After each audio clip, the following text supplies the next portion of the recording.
আসসালামু আলাইকুম। কেমন আছেন সবাই? আপনারা জানেন, অনেক খোঁজার পর অসাধারণ এক মুভি পেয়েছি। তাই ভাবলাম যাই হয়ে যাক না কেন, এই মুভি অবশ্যই আপনাদের দেখাবো। মুভির নাম দ্য ট্রান্সলেটর। একটি বই যার 2টা পার্ট অলরেডি পাবলিশ হয়ে গেছে এবং 3 নম্বর পার্ট কিছুদিনের মধ্যেই প্রকাশ পাবে। কিন্তু বইয়ের লেখক ঠিক করে সে বইটিকে এবার 9টি আলাদা আলাদা ভাষায় প্রকাশ করবে এবং এই জন্য লেখক 9টি দেশের 9 জন আলাদা আলাদা ট্রান্সলেটরকে হায়ার করে, যারা দিনরাত পরিশ্রম করে 9টি ভাষায় বইটিকে অনুবাদ করবে। কিন্তু এখানে একটা সমস্যা ছিল। যেহেতু বইটি একটি সিক্রেট বই ছিল, তাই পাবলিশের আগে বইটির কোনো পার্ট পাইরেসি হয়ে যেন প্রকাশ না পায়, এই জন্য ওই 9 জন ট্রান্সলেটরকে একটি সিক্রেট বাংকারে বন্দি করে রাখা হয়। কিন্তু ওই বাংকারে বন্দি করার পর সেই 9 জন ট্রান্সলেটরের সঙ্গে ভয়ানক সব ঘটনা ঘটতে শুরু করে। শেষ পর্যন্ত তারা কি বাংকার থেকে বেঁচে ফিরতে পেরেছিল, এটাই দেখব আজকের গল্পে। তাহলে চলুন আর দেরি না করে গল্প শুরু করা যাক। গল্পের শুরুতেই আমরা বুক পাবলিশ কোম্পানির এক সিইওকে দেখতে পাই, যার নাম ছিল এরিক। সে একটি বড় বুক ফেয়ারের আয়োজন করেছিল, যে দেখুন ডিডলাস নামের ফেমাস বইয়ের 3য় খণ্ড আমরা খুব তাড়াতাড়ি রিলিজ করব। এই বইয়ের আগের 2টা পার্ট আপনারা যেভাবে সাপোর্ট করেছেন, এটা দেখে আমাদের মনে হয়েছে এই বইয়ের 3য় খণ্ড মুক্তি দেওয়া উচিত। আগামী 2 মাসের মধ্যে আমরা 3য় খণ্ড প্রকাশ করব এবং এভাবেই 3য় খণ্ডের অ্যানাউন্সমেন্ট শেষ হয়ে যায়।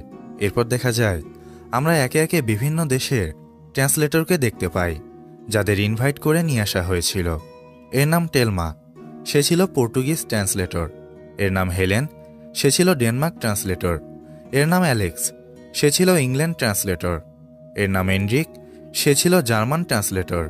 এর নাম জাভিওর, সে ছিল স্পেনের ট্রান্সলেটর। এর নাম ড্যারিও, সে ছিল ইটালিয়ান ট্রান্সলেটর। এরপর গ্রিক ট্রান্সলেটর ক্যান্ড্রিনোস এবং সর্বশেষ চাইনিজ ও রাশিয়ান ট্রান্সলেটর, যাদের নাম ছিল চ্যান ও ক্যাথরিনা।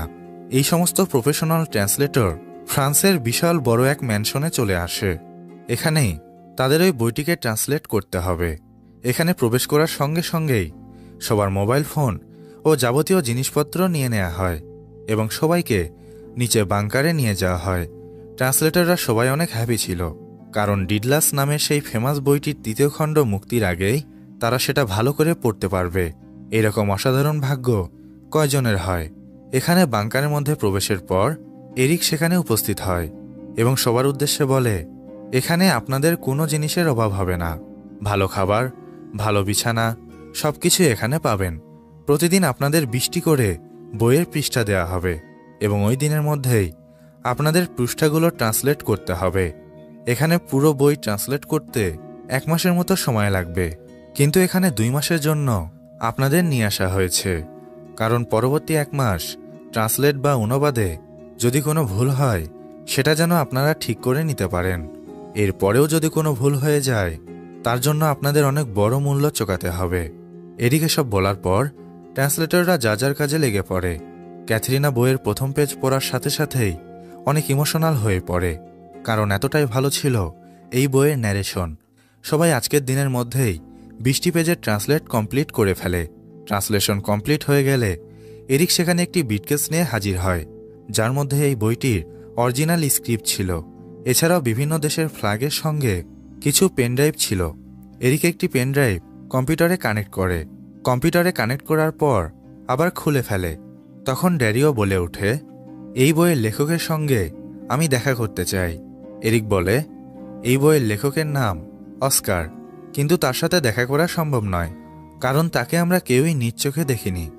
এরিকের কথা শুনে অ্যালেক্স বলে, এটা কেমন কথা?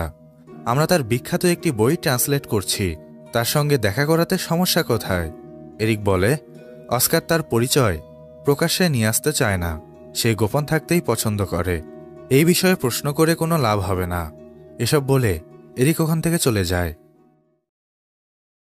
হ্যালো সবাই, মোশবেডের সাথে আমার এক্সপিরিয়েন্স ছিল সিরিয়াসলি এক্সাইটিং। এখানে এমন কিছু ফান এবং এঙ্গেজিং গেম রয়েছে যা আমি আগে দেখিনি। একটি গেম যা আমাকে সবচেয়ে বেশি থ্রিল করে সেটা হলো প্লিঙ্কো। বেশি কিছু বলবো না, ট্রাস্ট মি, এটা একটা অন্যরকম এক্সপিরিয়েন্স হতে চলেছে। যদি আপনি গেম লাভার হয়ে থাকেন তাহলে মোস্টবেটে সবার জন্য কিছু না কিছু আছেই। মোস্টবেটে বিকাশ নগদ রকেট উপায় এবং অন্যান্য অনলাইন ট্রানজ্যাকশনের মাধ্যমে খুব সহজেই টাকা ডিপোজিট ও উইথড্র করা যায়। আপনি এখানে লাইভ স্ট্রিমও করতে পারবেন। Favourite match right from the platform. আমার প্রোমোকোড CAC89 ইউজ করে রেজিস্ট্রেশন করে অ্যামেজিং সব ফিচার উপভোগ করুন। এরিক ওখান থেকে চলে যাওয়ার পর পরবর্তী দৃশ্যে আমরা দেখতে পাই ক্যাথরিনা এরিকের রুমে তার জন্য অপেক্ষা করছিল, কিন্তু এরিক অন্য রুমে ফোনে কারোর সঙ্গে কথা বলছিল। ক্যাথরিনা এই সুযোগে এরিকের বিটকেস খুলে অরিজিনাল স্ক্রিপ্ট চুরি করার চেষ্টা করে, কিন্তু তাৎক্ষণিক এরিক রুমের মধ্যে প্রবেশ করলে ক্যাথরিনা চুপচাপ সোফায় গিয়ে বসে পড়ে। এরিক কিছুই বুঝতে পারে না। এরিক ক্যাথরিনাকে ইমপ্রেস করার চেষ্টা করে। সে বলে, আজ তুমি অনেক দারুণভাবে বইয়ের পৃষ্ঠাগুলো ট্রান্সলেট করেছ। এইভাবে কাজ করলে তোমার কাজ অনেক আগেই সম্পূর্ণ হয়ে যাবে। এরিকের কথা শুনে ক্যাথরিনাও ইমপ্রেস হওয়ার নাটক করে। দৃশ্যপট পরিবর্তন হয়ে এখান থেকে আমাদের 5 মাস আগের ঘটনাগুলি দেখানো হয়। একদিন এরিক শহর থেকে দূরে পুরনো একটি লাইব্রেরিতে যায় এবং সেখানে সে জর্জ নামের এক বৃদ্ধের সঙ্গে দেখা করে। এরিক সেই বৃদ্ধকে বলে, আপনি বই লিখে যত টাকা রোজগার করেছেন তা দিয়ে তো পুরো পৃথিবীর মানুষদের কিনে নেওয়া যাবে। এসব শুনে জর্জ বলে, হ্যাঁ সেটা হয়তো সম্ভব, তবে আমি ঠিক করেছি ডিডলাস নামের ওই বইটির 3য় খণ্ড মুক্তির পর আমি লেখালেখি ছেড়ে দিব। এরিক ও জর্জের কথাবার্তা শুনে বোঝা যাচ্ছিল ডিডলাস নামের সেই বইটির লেখক হয়তো জর্জ। এখান থেকে দৃশ্যপট আবারও বর্তমানে ফিরে আসে। আমরা দেখতে পাই 9টি দেশের ট্রান্সলেটররা তাদের কাজ করার পাশাপাশি ব্যায়াম ও বিনোদনে অংশগ্রহণ করেছিল। তাদের সময়গুলো খুব ভালো চলছিল। পার্টি থেকে শুরু করে সবকিছুই তারা এখানে উপভোগ করছিল, কিন্তু তাদের এই আনন্দ বেশিক্ষণই স্থায়ী হয় না। এরিক সমস্ত ট্রান্সলেটরকে এক জায়গায় ডেকে আনে। এক জায়গায় ডাকার পর সবার উদ্দেশ্যে বলে, আজ আমার ফোনে একটি মেসেজ এসেছে। সেখানে আমাকে বলা হয়েছে ডিডলাস বইয়ের 3য় খণ্ডের 10টি পৃষ্ঠা ইন্টারনেটে পাবলিশ করা হয়েছে এবং যে ব্যক্তিটি আমাকে ওই মেসেজ করেছে সে আমার কাছে 5 মিলিয়ন ইউরো দাবি করেছে। যদি আমি তাকে টাকা দিতে রাজি না হই সে বইয়ের আগামী 100 পৃষ্ঠা ইন্টারনেটে পাবলিশ করে দেওয়ার হুমকি দিয়েছে। এরিক আরও বলে, এই বইয়ের অরিজিনাল স্ক্রিপ্ট শুধু আমি এবং এখানে যারা ট্রান্সলেটর রয়েছে তোমরা জানো। তোমরা ছাড়া বইটির অরিজিনাল স্ক্রিপ্ট কেউ দেখেনি। তোমাদের মধ্যে একজন এই পৃষ্ঠাগুলো ইন্টারনেটে ছড়িয়ে দিয়েছে। চুপচাপ বলে দাও কে করেছ। এরিকের কথা শুনে সবাই অনেক ভয় পেলেও একজন ট্রান্সলেটর অনেক হাসছিল। হাসতে হাসতে সে বলে, পৃষ্ঠা লিক হয়েছে, হা হা, আহারে, তার মানে এই বই আর কেউ কিনবে না, অনেক টাকা লস হয়ে গেল, তাই না? ওই ট্রান্সলেটরের কথা শুনে এরিক ভীষণ রেগে যায়। সে একজন গার্ডকে দিয়ে সেই ট্রান্সলেটরকে মারতে শুরু করে। এরিকের এমন ব্যবহারে এবার সবাই ভীষণ ঘাবড়ে যায়। একে একে প্রত্যেকের রুম চেক করা হয়। 9 জন ট্রান্সলেটর রুম ভালো করে চেক করলে হেলেনের বেডের নিচে একটি স্ক্রিপ্ট পাওয়া যায়। হেলেনকে ডেকে নিয়ে এসে ওই স্ক্রিপ্ট বা পেজ সম্পর্কে জিজ্ঞাসা করলে হেলেন বলে, এটা তো আমার নিজের লেখা একটি গল্প, যেটা বিগত 8 বছর ধরে আমি লিখে আসছি। প্রতিদিন একটু একটু করে আমি এই গল্পটিকে লিখেছি। এসব শুনে এরিক বলে, তোমাকে এখানে ডিডলাস বই ট্রান্সলেট করার জন্য নিয়ে আসা হয়েছে, নিজের ব্যক্তিগত কাজের জন্য নয়। এসব ইউজলেস গল্প না লিখে ডিডলাস বইটিকে ট্রান্সলেট করার দিকে মনোযোগী হও। এসব বলে এরিক সমস্ত পেজ আগুনে পুড়িয়ে ফেলে। হেলেন এসব দেখে অনেক কষ্ট পায়। তার 8 বছরের পরিশ্রম এভাবে চোখের সামনে শেষ হয়ে যাবে সে কখনো কল্পনাও করতে পারেনি। হেলেন ভীষণ ভেঙে পড়ে। এরপর দেখা যায় সমস্ত ট্রান্সলেটর এক জায়গায় হয়ে বিষয়টি নিয়ে আলোচনা করছিল যে আমরা সবাই প্রফেশনাল ট্রান্সলেটর, আমাদের মধ্যে এত জঘন্য কাজ কে করল? চ্যান বলে, নিশ্চয়ই আমাদের মধ্যে কেউ একজন তার ফোন এখানে লুকিয়ে রেখেছে। ওই ফোনের মাধ্যমেই বইয়ের পৃষ্ঠাগুলো লিক হয়েছে।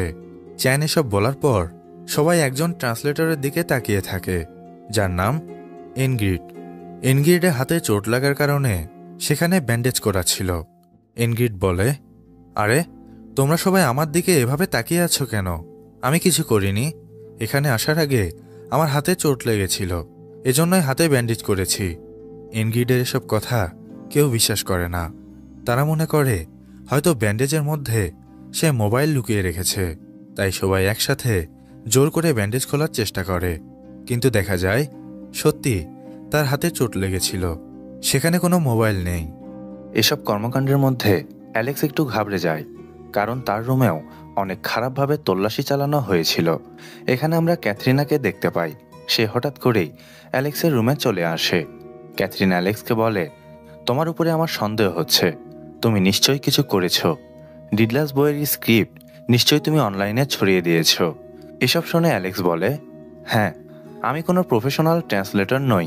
ডিডলাস বইয়ের ইংলিশ যে ট্রান্সলেট রয়েছে সেই ট্রান্সলেট আমি আরও ভালো করে করার ট্রাই করেছি। এরিক আমার ট্রান্সলেট পছন্দ করেছিল, তার সাথে আমার ডিল হয়েছিল। আমি ট্রান্সলেট ভালো করে করলে সে আমাকে ডিডলাস বইয়ের লেখকের সাথে দেখা করাবে। এজন্যই আমি ইংলিশ ট্রান্সলেট করেছি। এসব শুনে ক্যাথরিনা বলে, আমি কালকে এরিকের রুমে গিয়েছিলাম। সেখানে অরিজিনাল স্ক্রিপ্ট বিটকেসের মধ্যে ছিল, কিন্তু স্ক্রিপ্ট দেখার আগেই সেখানে এরিক চলে আসে। এজন্য আমি কিছুই করতে পারিনি। ক্যাথরিনাও তার কথাগুলি খুলে বলে। এরপর দেখা যায় যে লোকটি মেসেজ করে এরিককে হুমকি দিয়েছিল সত্যি সত্যি সে ডিডলাস বইয়ের আগামী 10টি পৃষ্ঠা ইন্টারনেটে ছড়িয়ে দেয়। এরিক এসব দেখে প্রচণ্ড রেগে যায়। সে সমস্ত ট্রান্সলেটরকে এক জায়গায় ডেকে সবার কাপড় চোপড় খুলে ফেলে এবং সবাইকে অনেক টর্চার করে। এরিক সন্দেহ করেছিল এরা কাপড়ের মধ্যে কোনো কিছু লুকিয়ে রাখেনি, তো এই জন্যই সবার কাপড় চোপড় খুলে ফেলা হয়। এসব ঘটনার মধ্যেই আবারও এরিকের কাছে মেসেজ আসে, যেখানে বলা হয়, তুমি আমাকে এখনও $5 মিলিয়ন দাওনি। যদি তুমি আগামী 6 ঘন্টার মধ্যে আমাকে $30 মিলিয়ন না দাও, আমি ডিডলাস বইয়ের আগামী 100 পৃষ্ঠা ইন্টারনেটে ছড়িয়ে দেব। এসব মেসেজ দেখে এরিকের মাথা ঘুরে যায়। রাগে ক্ষোভে সে ট্রান্সলেটরদের বলে, তোমরা সারা জীবন এখানেই পচে মরবে, এখনো সময় আছে, সত্যি বলো, নয়তো সবার অবস্থা খারাপ করে দিব। এসব বলে এরিক চলে যায়। এখানে আমরা একটি ফ্ল্যাশব্যাক দেখতে পাই। যখন এরিক জর্জের কাছে গিয়েছিল তখন এরিক জর্জকে বলেছিল এবার সে ডিডলাস বইটিকে সিক্রেট একটি জায়গায় ট্রান্সলেট করবে। এসব শুনে জর্জ বলেছিল, সরি এরিক, এবার আমি তোমাকে ট্রান্সলেট করার দায়িত্ব দিব না, আমি অন্য কাউকে দিয়ে ট্রান্সলেট করিয়ে নিব। এসব শুনে এরিক বলে, আমি আপনাকে অনেক টাকা দিব, দায়িত্ব আমাকে দিন। কিন্তু জর্জ সম্পূর্ণ নিষেধ করে দেয়। দৃশ্যপট বর্তমানে ফিরে আসলে আমরা দেখতে পাই একজন ট্রান্সলেটর যার নাম হেলেন, সে গলায় ফাঁস দিয়েছিল। সমস্ত ট্রান্সলেটর অনেক দুঃখী ছিল। এরিক মনে করে আমি হয়তো হেলেনের 8 বছরের কষ্ট করে লেখা নোবেল পুড়িয়ে ফেলার কারণে সে গলায় ফাঁস দিয়েছে। এরিক এখানে কাউকে কিছু বলে না। এরিকের কাছে একটি ফোন কল আসে, যেখানে তার ম্যানেজার তাকে বলে, স্যার, অ্যালেক্সের পুরো ঘর তল্লাশি করেছি, কিন্তু কিছু পাওয়া যায়নি। এরিক ভীষণ ফ্রাস্ট্রেট হয়ে পড়ে। এর মধ্যেই তার ফোনে আবারও মেসেজ আসে, যেখানে বলা হয়, আমি এখনও $30 মিলিয়ন পাইনি। যদি তুমি আমাকে $80 মিলিয়ন এবার না দাও, তাহলে ডিডলাস বইয়ের 200 পৃষ্ঠা আমি ইন্টারনেটে ছড়িয়ে দেব। এসব মেসেজ দেখে এরিক এবার সাইকো হয়ে যায়। সে বন্দুক বের করে সবাইকে হুমকি দেয়, সত্যি কথা বলো, নয়তো আমি তোমাদের সবাইকে মেরে ফেলব। ট্রান্সলেটরদের মধ্য থেকে অ্যালেক্স হাত ওঠায়। সে বলে, গান নিচে করো, কারো কোনো ক্ষতি করবে না, এ সমস্ত কিছু আমি করেছি। এরিক এসব শুনেই অ্যালেক্সকে মারতে শুরু করে। সে বলে, আমি জানতাম এসব তুই করেছিস, আমার আগে থেকেই তোর উপরে সন্দেহ ছিল, এবার তাড়াতাড়ি বল কিভাবে এটাকে স্টপ করব। অ্যালেক্স বলে, আমি অটোমেটিক সিস্টেমের সাহায্যে এসব করেছি, যে ডিভাইসটি লন্ডনে রয়েছে। $80 মিলিয়ন পাঠিয়ে দিলেই অটোমেটিক সেটা বন্ধ হয়ে যাবে। এরিক লন্ডনে সেই সিক্রেট জায়গার লোকেশন চায়। অ্যালেক্স সাথে সাথেই সবকিছু বলে দেয়। এরিক দ্রুত তার লোকেদের সেই লোকেশনে পাঠিয়ে দেয়। এ সমস্ত কিছুর পরেও এরিকের রাগ কিছুতেই নিয়ন্ত্রণে আসে না। সে বন্দুক দিয়ে ক্যাথরিনাকে শ্যুট করে দেয়। এদিকে সিক্রেট সেই লোকেশনে আসার পর ম্যানেজার দেখতে পায় সেখানে একটি ছবি রাখা ছিল, যে ছবিটাতে এরিক তাকে অনেক বকাবকি করছিল। এরিক প্রায়শই ম্যানেজার সহ সমস্ত কর্মচারীদের সাথে খারাপ ব্যবহার করত। ওই ছবি দেখে ম্যানেজারের প্রচণ্ড রাগ হয়। সে এরিকের মোবাইল কেটে দেয়। এরিক ভীষণ অবাক হয়ে যায়, আরে সে ফোন কেন কেটে দিল? এরিক শেষ পর্যন্ত কোনো উপায় না পেয়ে $80 মিলিয়ন অ্যালেক্সের সিস্টেমে ট্রান্সফার করে দেয়।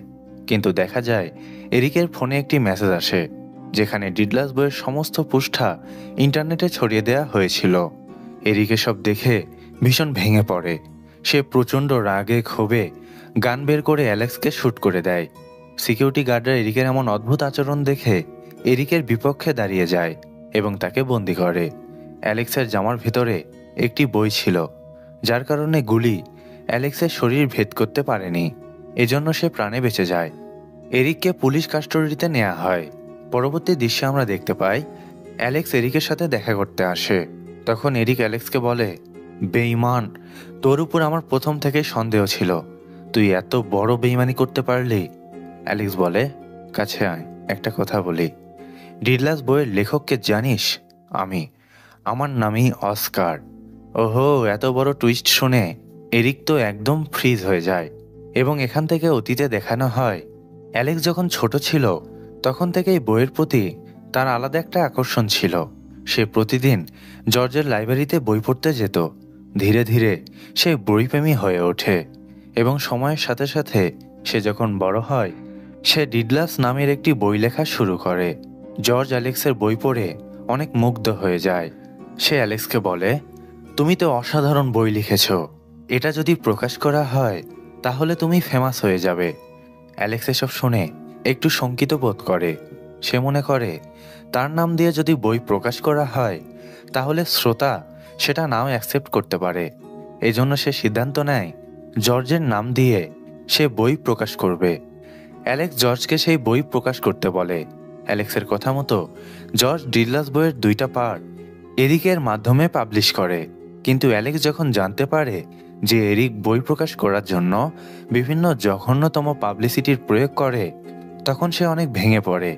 সে জর্জকে বলে, আমরা ডিডলাস বইয়ের 3য় খণ্ড এরিককে দিয়ে পাবলিশ করাবো না, অন্য কাউকে খুঁজে নেব। জর্জ বলে, ঠিক আছে, আমি এরিককে নিষেধ করে দেব, তুমি 3য় খণ্ড লিখতে শুরু করো। দৃশ্যপট আবারও বর্তমানে ফিরে আসলে এরিক একদম শকড হয়ে যায়। সে অ্যালেক্সকে বলে, না, তুমি অস্কার হতেই পারো না। আমি নিজের হাতে অস্কারকে খুন করেছি এবং বইয়ের সমস্ত অরিজিনাল স্ক্রিপ্ট চুরি করে নিয়ে এসেছি। এখানে ফ্ল্যাশব্যাকে দেখানো হয় যখন জর্জ এরিককে নিষেধ করে দেয় তখন এরিক রাগের মাথায় জর্জকে খুন করে ফেলে এবং সমস্ত স্ক্রিপ্ট চুরি করে লাইব্রেরিতে আগুন জ্বালিয়ে দেয়, যেন সবাই মনে করে এটা একটা অ্যাক্সিডেন্ট। এরিক এসব কথা অ্যালেক্সকে বলার সময় মাইক্রোফোন ও সিসি ক্যামেরার মাধ্যমে পুলিশরা সবকিছু জেনে যায় যে এরিক জর্জকে খুন করেছে। পুলিশরা তাৎক্ষণিক এরিককে অ্যারেস্ট করে নিয়ে যায়। অ্যালেক্স স্বস্তির নিঃশ্বাস ফেলে যে জর্জকে সে দাদার মতো ভালোবাসত তার খুনের বদলা সে নিতে পেরেছে। এবং এর সাথেই গল্প সমাপ্তি হয়। কেমন লাগলো আজকের মুভি কমেন্ট করে জানিয়ে দেন না প্লিজ। আজকের মতো বিদায় নিচ্ছি। টাটা, আল্লাহ হাফেজ।